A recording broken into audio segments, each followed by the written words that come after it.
request, a cost report reopening. This short instructional video will assist you with the following. What is a cost report reopening? Who initiates the reopening request?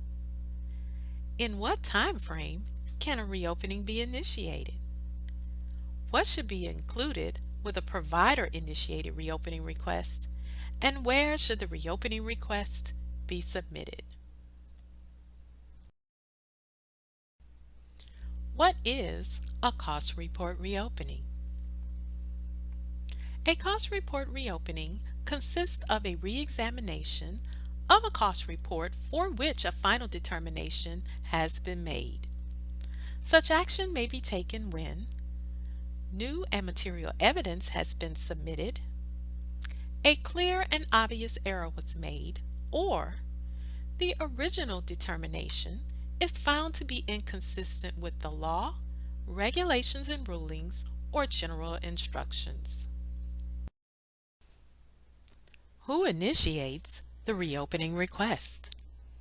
A cost report reopening can be initiated by the Medicare Administrative Contractor, the MAC, the Centers of Medicare and Medicaid Services, CMS, or the provider.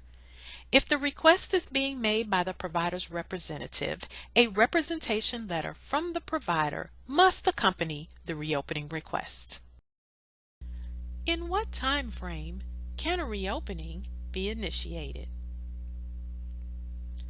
A cost report may be reopened if a written request to reopen is received within 3 years from the date that the Notice of Program Reimbursement, also known as the NPR letter date, was issued, or in the case of a previously reopened cost report, 3 years from the date of the revised NPR if the reopening request is for the same issue as the original reopening. For example, if a cost report was previously reopened to address Medicaid days, you have 3 years from the date of the revised NPR to reopen the cost report for that specific issue. The exception to either 3-year window applies when fraud or similar fault is involved. In those instances, the MAC can reopen the cost report at any time. What should be included in a provider-initiated reopening request?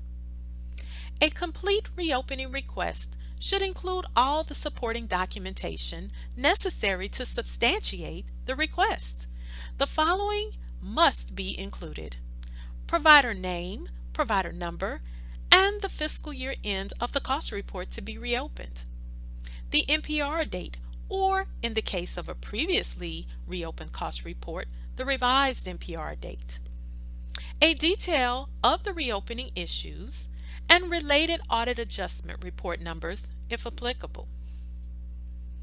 Because reopening requests with a cumulative reimbursement effect of $10,000 or greater are considered for processing, a detailed calculation of the reimbursement effect and supporting calculation must be included. If this information is omitted, the reopening request will be denied. Include complete and adequate documentation to support each issue in the reopening request, and please cite the regulatory reference supporting each revision requested if applicable.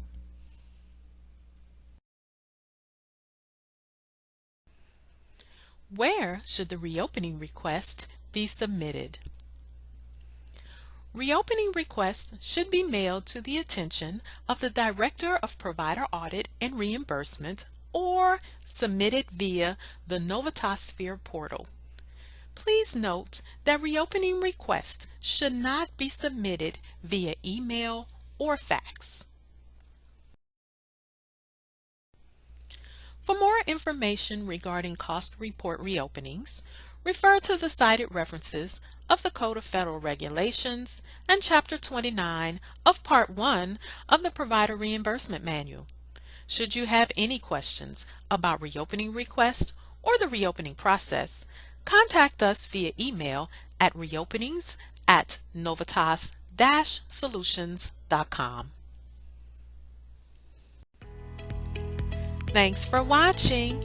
Visit us at novitas-solutions.com. Novitas Solutions, innovation in action.